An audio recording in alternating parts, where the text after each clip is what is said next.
예, 반갑습니다. 최현민 목사입니다. 무디의 부흥운동에 대해서 오늘 함께 나누고자 합니다. 4세에서 14세를 여러분 다음 세대라고 칭하고 11세에서 18세를 청소년기라고 합니다. 그리고 19세에서 34세를 청년이라고 그렇게 칭합니다. 저는 이 모든 세대를 아울러서 미래 세대다 이렇게 부르고 있습니다. 이 미래 세대는 위기입니다. 인류학자들이 한 문화가 존재하기 위해서 최소한의 조건이 출생률이 2.1명, 그리고 그 2.1명이 20년이 유지되어져야 한 문화가 존재한다라고 이야기합니다. 한 국가의 정체성을 유지하려면 출생률 2.1명이 20년을 유지되어질 때에 한 국가의 정체성이 계속해서 유지되어진다라고 학자들이 이야기하고 있습니다. 따라서 그 나라의 국가 정체성은 인구 감소로 인해서 사라질 수도 있다라고 하는 것이죠. 미래 세대의 인구 감소로 인해서 지금 위기, 곧 국가 정체성의 위기다 이렇게 이야기할 수가 있습니다. 시대적으로 성서적으로 볼 때에 지금 현 시대를 마지막 시대다라고 이야기합니다. 어느 누구도 부인할 수가 없습니다. 성서적으로도 지금 많은 마지막 때의 현상들이 나타나고 있고 시대적으로도 많은 사람들이 마지막 때라고 이야기들 합니다. 그에 대한 이유는 다양하게 이야기할 수가 있습니다. 이러한 시점에서 미래에 대한 기대보다는 불신과 불안이 더 커지고 있다라고 이야기할 수가 있습니다. 미래 세대가 이 나라의 미래의 주인공이며 이들을 신앙으로 잘 양육할 때에 마지막에 희망이 될 수 있을 것입니다. 그래서 우리는 지금 부흥을 갈망하고 있습니다. 미래 세대가 위기라고들 말합니다. 사회적, 환경적, 그리고 여러 가지 인구 감소와 시대적인 변화를 통해서 위기를 느끼고 있습니다. 하지만 그렇다고 해서 지금만이 위기가 아닙니다. 수천 년 전부터 위기다라고 이야기했습니다. 그리고 수천 년 전부터 다음 세대, 미래 세대가 중요하고 그들을 세워가야 된다라고 이야기를 했었습니다. 신명기 31장 14절 15절 이하의 말씀에 보면 하나님은 모세의 최후가 되었을 때에 모세와 그의 후계자 여호수아를 동시에 부릅니다. 그리고 장막에 부르고 회막에 불러서 구름 기둥 가운데 장막에 나타나셔서 말씀하셨습니다. 지금 출애굽 세대가 아닌 이제 그 다음 세대가 적과 꿀이 흐르는 가나안 땅으로 들어가는 그 과정 속에서 그 다음 세대에게 출애굽의 하나님을 가르쳐 줘야 된다라고 말씀하고 있습니다. 그리고 가나안 땅에 들어갔을 때에 그 다음 세대들이 어떻게 하나님의 말씀을 기억하고 그 말씀대로 순종해야 할 것인가에 따라서 이스라엘 백성들이 위기를 이겨낼 수도 있고 위기를 경험할 수도 있다라고 이야기하고 있습니다. 하나님께서는 충격적인 말씀을 하십니다. 이스라엘 백성들이 하나님을 버릴 것이다 라고 말씀을 하셨습니다. 그런데 그 충격적인 말씀이 실제가 되는 것을 말씀을 통해서 알 수가 있습니다. 결국에 여호수아의 미래 세대가 하나님을 알지 못하는 다른 세대가 되었음을 사사기를 통해서 우리는 알고 있습니다. 하나님은 배역한 이스라엘에게 얼굴을 숨기겠다고 그렇게 말씀하십니다. 그 다음 세대가 가나안 땅에 들어가기 전에 하나님께서 모세와 여호수아에게 그 하나님께서 보여주셨던 그 기적적인 역사를 노래로 만들어서 부르게 하고 계속해서 가르쳐서 반복해서 가르쳐서 기억하게 하라고 말씀하셨습니다. 미래 세대의 부흥은 바로 우리의 과제입니다. 반드시 이루어야 합니다. 역사 가운데 다양한 부흥의 샘플들이 많이 있습니다만 무디의 부흥운동, 무디로부터 일어났던 그 부흥운동을 우리가 샘플로 삼아서 미국의 제3차 대부흥운동의 그 역사와 흐름과 그 배경, 그리고 그 가운데 무디의 역할이 어떠했는지를 이 시간 우리가 함께 살펴보려고 합니다. 1840년부터 1857년까지 미국의 기독교는 이제 쇠퇴의 길에 접어듭니다. 미국의 기독교가 1840년부터 쇠퇴하게 되는 이유는 크게 세 가지입니다. 먼저는 종교적인 이유가 있습니다. 그 당시에 윌리엄 밀러라는 사람이 예수 그리스도가 1843년 3월 21일 날 재림하신다라고 예언을 했습니다. 그리고 1844년 3월 21일에 재림하실 거라고 주장을 했습니다. 예수님께서 재림하지 아니하자 1844년 10월 22일로 정정을 했습니다. 그럼에도 불구하고 예수님이 재림하지 아니했습니다. 수많은 사람들이 그 밀러의 말을 듣고 예언이 맞지 아니하자 종교와 그 종교 지도자들을 아울러서 환멸하게 되었습니다. 밀러를 따르던 집단, 그 집단을 밀러주의자들이다라고 부르는데, 문제는 이 집단에 대해서만이 아니라 일반 기독교 전체에 대해서 사람들은 부정적인 시각을 가지기 시작했다라고 하는 것입니다. 그래서 종교적인 위기를 겪게 되어집니다. 또한 기독교가 쇠퇴하게 되는 원인 두 번째는 1857년에 경제적인 어려움이 닥칩니다. 경제, 금융의 위기가 나라 전체를 혼란에 빠뜨립니다. 세 번째 원인은 정치적인 원인입니다. 옛날부터 계속적으로 노예 제도에 대한 찬반 문제가 대립되었습니다. 찬성하는 쪽과 반대하는 쪽이 대립함으로써 그 갈등으로 여러 가지 어려움을 맞이하게 되어집니다. 결국에 1861년에 남북 전쟁이 치닫게 되지만, 전쟁이 반발하기 전에도 남쪽과 북쪽이 서로 정오심을 가지고 적개심으로 국가 전체적인 위기의 상황은 계속되어져 왔었습니다. 이러한 종교적, 경제적, 정치적 이 모든 불안 가운데 사람들은 뭔가 새로운 질서를, 또 새로운 희망을 기대하고 있었습니다. 미국의 제3차 대각성운동은 1857년에 미국의 장로교회, 그리고 침례교회, 감리교회가 기도를 강조하면서부터 부흥의 필요성을 역설하고, 그리고 조금씩 그 부흥의 태동의 조짐이 보이기 시작했습니다. 1857년 네덜란드 개혁교회에 속해 있었던 평신도인 제레마이어 램피어라고 하는 이 평신도의 여인이 뉴욕에 있는 풀턴 윌리엄스 거리에 위치하고 있는 88년 된 네덜란드 북개혁교회에 다니고 있었습니다. 그런데 이 교회는 많은 교인들이 다른 곳으로 이주해서 성도들이 많이 줄어들었습니다. 그리고 그 주변의 교회들이 문 닫는 교회들이 대단히 많이 있었습니다. 그래서 우리 교회도 문을 닫아야 되지 아니하나라는 생각을 많은 성도들이 하고 있을 때에 교회 중진들이 제레마이어 램피어를 우리 교회의 사역자로 세우게 됩니다. 방문 전도를 하고 신방을 담당하는 사역자로 이 평신도인 램피어를 세웠습니다. 그래서 교회 성도들과 중직자들은 램피어를 통해서 신방을 통한 관계 회복과 잃어버린 영혼들을 찾기를 원했습니다. 그런데 램피어는 먼저 신방을 하고 전도하기보다 먼저는 기도를 해야 된다라고 이야기를 하면서 기도회를 하기 시작했습니다. 많은 사람들이 참여하진 않았습니다. 처음에는 6명의 적은 숫자로 이 기도회를 시작했는데요, 낮 12시에 매주 한 번 정오 기도회를 시작했습니다. 6명이 모여서 매주 한 번 정오 기도회를 시작을 했는데, 그 기도회가 6개월 후에 무려 10,000명이 모이는 기도회로 성장하게 되었습니다.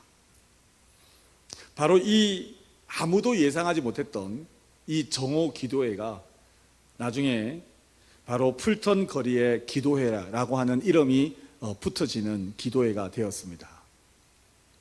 1858년 1월에 적어도 이 기도회로 인해서 한 20군데가 기도의 영향력을 받았습니다.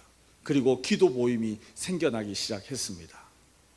어떤 신문기사에 부흥회의 진전이다라는 제목을 이 기도회에 붙였습니다. 이 기도회를 시작한 지 한 4개월이 지났을 때 이 기도회에 참여하는 숫자가 15,000명이 넘어섰습니다.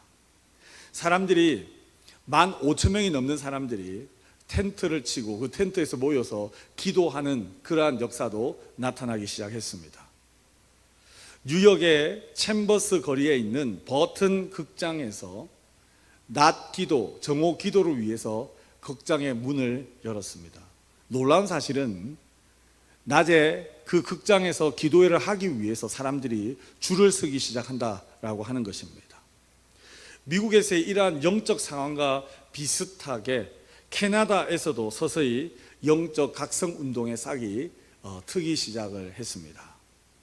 그 주인공은 미국 뉴욕에서 BP 월러이라는 여자 신도인 BP 팔머 여인이었습니다. 그는 아버지의 영향을 받았습니다. 그의 아버지는 감리교 출신의 평신도였습니다. 그녀는 1827년에 의사인 남편과 함께 19세에 결혼을 했습니다. 그런데 그녀는 특별히 존 웨슬리의 완전 성화에 대단히 관심이 많았고 거기에 큰 은혜를 받았습니다. PB가 강조한 초대교회에 있어서 이 오순절과 성령 세례는 나중에 오순절 교회와 카리스마 운동이 태동되는 씨앗이 되어집니다. 1857년 6월부터 10월까지 그녀는 남편과 함께 캐나다 온타리오에 있는 퀘벡 지역에서 약 5,000명 이상의 사람들이 참여하는 천막 집회를 인도합니다. 그 천막 집회에서 수많은 사람들이 은혜를 받고 아주 좋은 호응을 받았습니다. 그 집회가 매우 성공적으로 끝나자 주변에 소문이 나기 시작했고 팔머를 초대하려고 노력을 했습니다. 그런데 이 소식을 듣고 해밀턴 지역에 있는 감리교 목사인 사무엘 라이스 목사가 이 BP와 그의 남편을 맥나브 감리교회에 강사로 초청을 합니다. 그리고 이 집회를 참석하는 거의 모든 사람들이 큰 은혜를 받고 감동을 받았습니다. 그 다음날 다시 한 번 더 설교를 부탁을 했습니다. 그래서 21명의 초신자들이 그 팔머의 말씀을 듣고 회심하는 역사가 나타났습니다. 몇 주 동안 더 집회를 인도하게 되었고 총 600명에 이르는 사람들이 예수를 믿고 영접하는 역사가 나타났습니다. 바로 이것이 1857년에 해밀턴 부흥의 시작이 되어지는 것입니다. 이 집회가 어찌 보면 미국의 제3차 대각성운동의 신호탄의 모임이다라고 이야기할 수가 있습니다. 이 BP는 평신도 부흥사로서 미국과 캐나다 등지에 300여 회 이상의 부흥회를 인도하고 천막 집회를 이끌어 갔습니다. 결과적으로 그녀와 그녀의 남편이 이끌어갔던 1858년의 이 부흥 집회들로 말미암아 약 200만 명 이상의 영혼들이 하나님께로 돌아오는 열매를 맺게 되어집니다.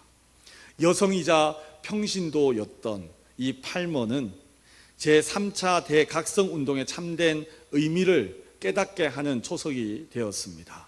미국의 제1차, 2차 영적 대각성운동은 철저하게 신학을 공부한 목회자들과 신학자들에 의해서 이루어졌습니다만, 그렇지만 이 PB 팔머가 강조한 평신도 목회는 소도시 중심의 부흥운동을 평신도 중심으로 바꿔놨습니다. 그리고 대도시 중심으로 변화시켰다라고 하는 의의가 있습니다. 평신도였고 대도시 중심의 부흥 집회를 가졌던 그 팔머의 영향을 받아서 드와이트 무디의 탄생을 가능케 했던 것입니다. 무디의 아버지는 무디가 4살 되었을 때 세상을 떠납니다. 가정에 경제적으로 대단히 어려움을 겪게 되어집니다. 그리고 주변에 있던 유니테리언 교회의 도움을 받아서 그릇저릇 생계를 유지하며 살아가게 되어집니다. 무디는 5살 때 그 유니테리언 교회에서 세례를 받았습니다. 무디가 자라났던 그 고향의 노스필드는 도시와 농촌의 요소를 다 가지고 있는 아주 평화로운 그런 마을이었습니다.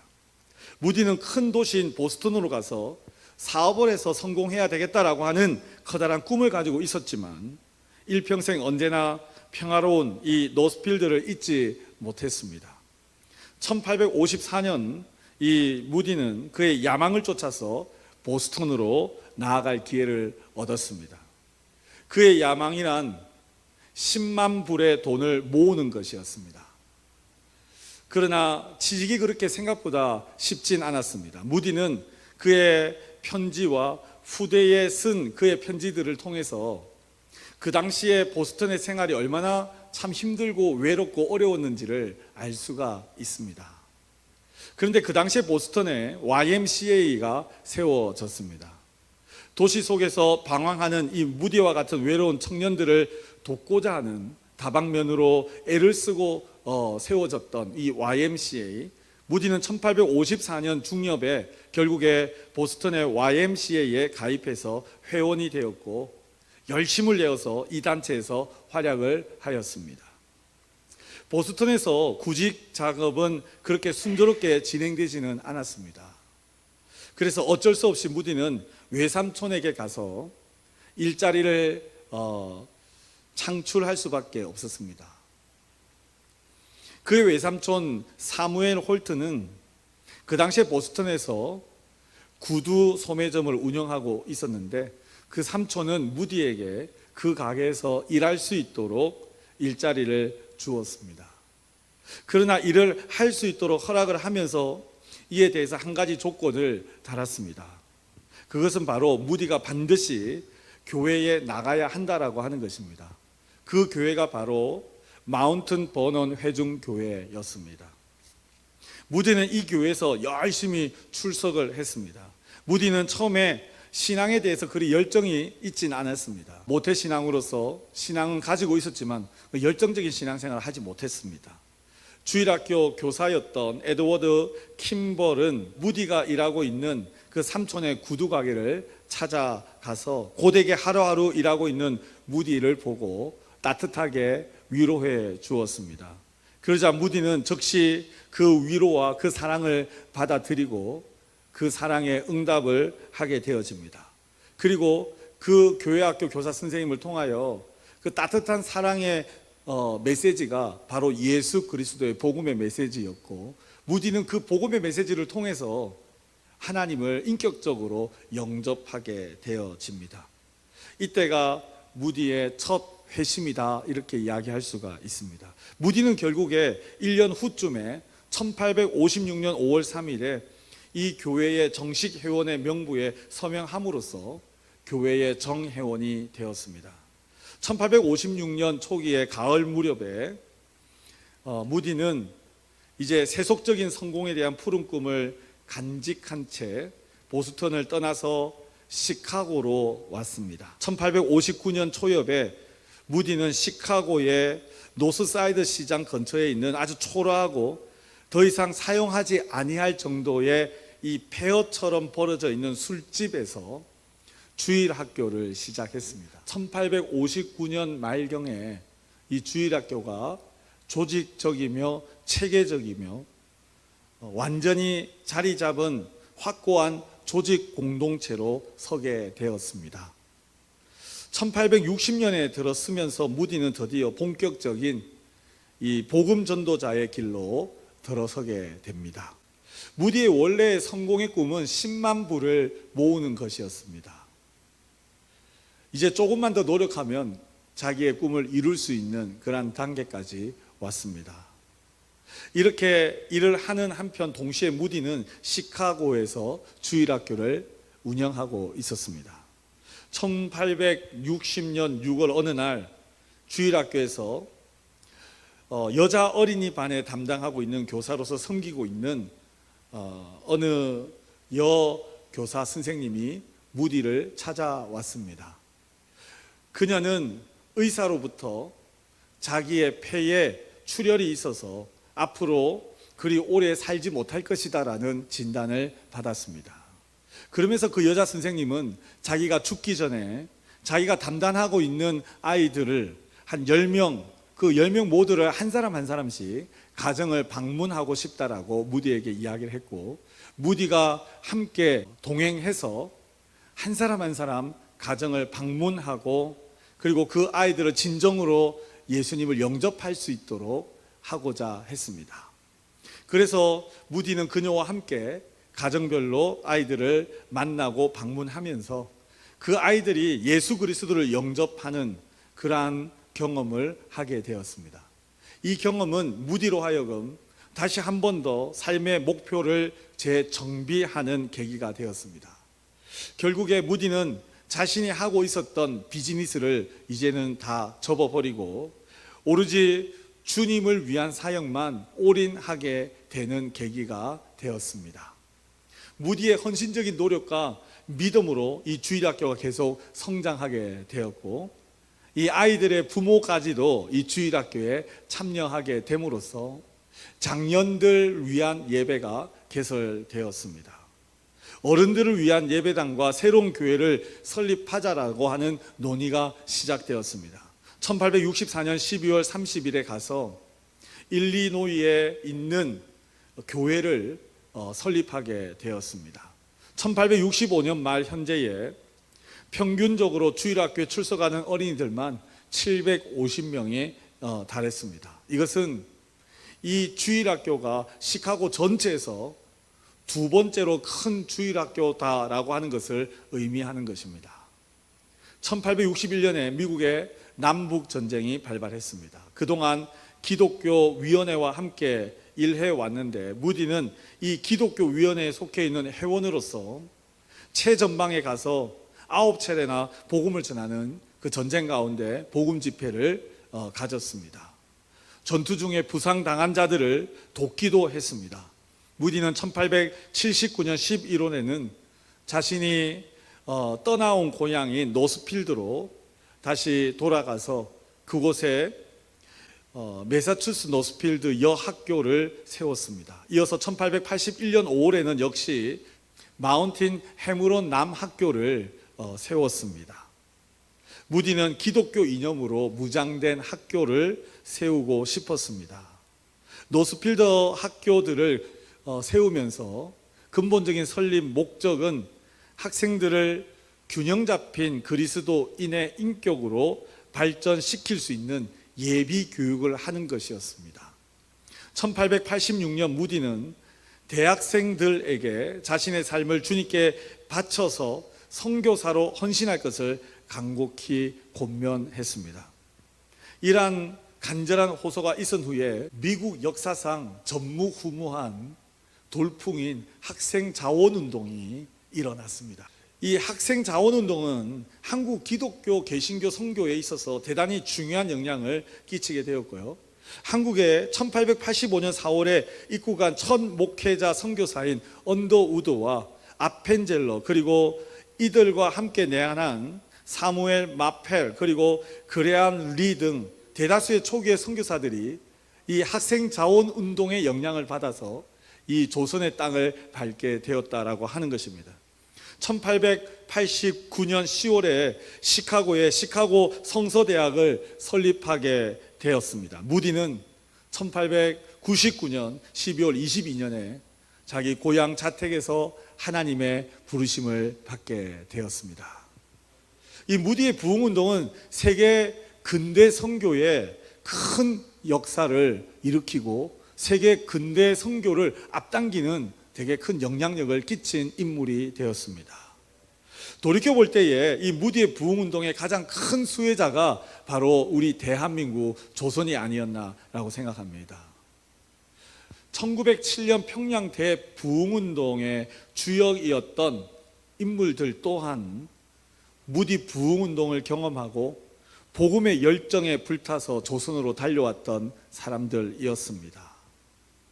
지금 이 땅의 교회는 여러분 제2의 무디의 부흥운동을 갈망하고 있습니다.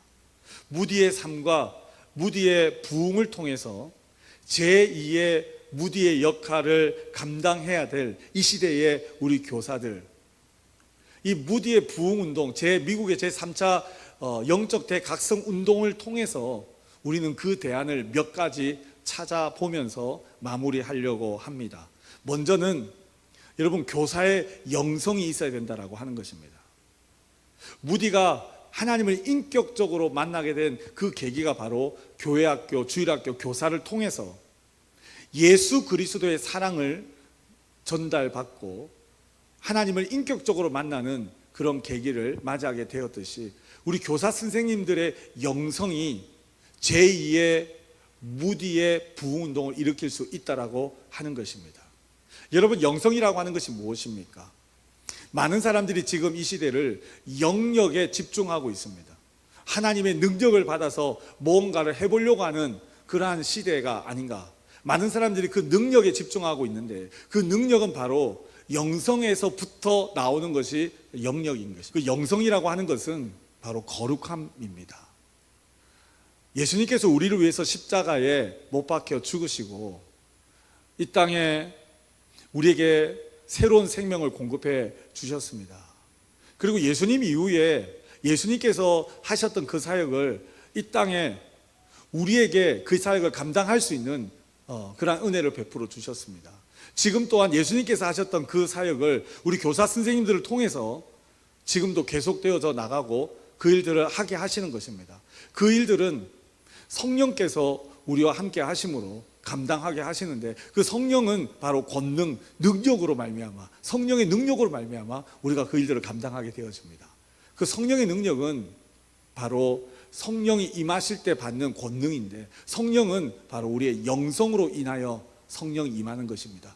회개하지 아니하면 우리가 성령을 선물로 받을 수 없다라고 사도행전 2장 38절에 말씀하고 있는 것입니다. 그러므로 하나님께서 우리에게 맡겨주신 그 사명을 감당하기 위해서는 우리는 먼저 거룩함의 회복을 이루어야 하는 것입니다. 그렇게 하기 위해서는 우리가 날마다 하나님의 말씀과 기도의 삶이 있어야 됩니다.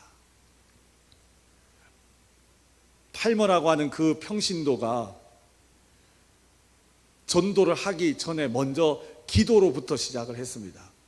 그 기도회가 6명으로 시작해서 그것이 600명으로 1500명으로 천막에서 모여서 기도하는, 극장에서 줄을 서면서 기도하는 20군데 이상 확장되어져 가면서 기도 운동이 시작되어서 미국의 제3차 대각성 운동의 초석이 되어진 것처럼 우리도 기도의 시간들을 늘려나가야 됩니다. 그리야 할 때에 우리의 영성이 회복될 것입니다. 잃어버렸던 거룩함이 회복되어질 것입니다. 미래 세대의 영혼을 위해서 사랑을 하되 끝까지 사랑하는 자가 바로 하나님이 쓰시는 사람입니다. 하나님과의 사랑의 관계를 잘 유지하는 교사, 예수님의 모습을 닮아가는 교사, 이것이 바로 교사의 영성이라고 이야기할 수가 있습니다.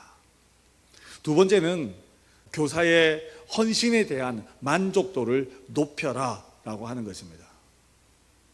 이 무디의 부흥 그 역사를 통해서 살펴본 것처럼 이 무디는 교회학교, 주일학교 교회를 세울 때에 1859년 말경에 조직적으로 체계적이며 완전한 자리를 잡은 조직 공동체가 되었다라고 문헌에 기록되어져 있습니다. 다시 말해서 이 마지막 때에 이 시대의 교사의 역할은 너무나도 중요합니다. 그렇기 때문에 이 교사의 헌신과 그 헌신에 대한 만족도가 높아야 이 미래 세대의 부흥을 일으킬 수가 있습니다. 여기서 헌신이라고 하는 것은 조직에 대한 힘과 충성을 쏟아 넣고자 하는 사회적 행동 요소인 것입니다. 교사들이 조직 사회에서 얼마만큼 자기 직무에 충실하며 적극적인 자세를 취하고 있는가를 진단하는 척도가 바로 헌신인 것입니다. 교회학교 교사들의 조직에 헌신이 없이는 교회학교의 목적을 달성할 수가 없습니다. 그리고 교회학교 교사들의 헌신도가 높을수록 만족도가 높다라고 하는 선행 연구들이 있습니다.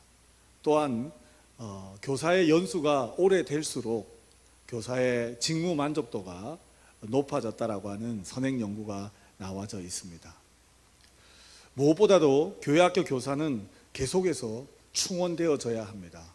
뿐만 아니라 교회학교의 교사들이 그 교회학교 조직 공동체 안에서의 헌신도를 높이기 위해서 교회가 환경을 조성해야 될 것입니다. 그리고 헌신할 수 있는 동기부여를 계속해서 공급해 주어야 하는 것입니다. 그리고 헌신함으로써 만족도를 경험할 때에 그게 하나님의 은혜가 있음을 깨닫고 또한 그게 열매들을 바라볼 때에 그 헌신에 대한 만족도를 통한 교회학교의 부흥과 성장이 있을 것입니다. 이를 위해서 우리 교회학교 교육의 중요성과 교사됨의 의미, 그리고 그 사명감에 관련된 교육 세미나, 특별히 이번에 교육목회 엑스플로 22와 같은 이러한 세미나에 참석을 해서 교사들이 계속해서 재교육에 참여한다면 더욱더 조직 헌신도가 높아질 것입니다. 그러므로 교회학교는 부흥의 초석을 맞이하게 될 것을 믿습니다. 마지막으로 우리가 핵심 가치와 새로운 패러다임의 변화를 대안으로 제시할 수가 있습니다. 핵심 가치는 무엇이 중요한지를 바르게 깨닫는 것입니다. 세상 속에 살아가면서 무엇이 중요한가 라고 하는 그 관점의 중심이 바로 복음이어야 하는 것입니다. 복음이 가장 먼저 되어질 때에 우리가 핵심 가치를 바르게 깨닫게 되어지는 것입니다. 우리 교회 학교의 핵심 가치는 우리 교회의 핵심 가치가 되어야 됩니다. 하나님께서 담임 목사님을 통해서 우리 교회를 세워 가실 때 주셨던 그 목회의 방향, 하나님이 우리 교회를 세워 가시는 그 방향에 맞추어서 나아가는 것, 이것이 바로 우리 교회 학교의 핵심 가치가 되어져야 합니다. 다시 말해서 하나님께서 지금 무엇을 하시고자 하시는지를 바르게 깨닫는 것이 대단히 중요합니다. 그것을 깨달았을 때에 우선순위가 세워지는 것입니다. 그리고 나서 패러다임의 변화를 이루어 가야 할 것입니다.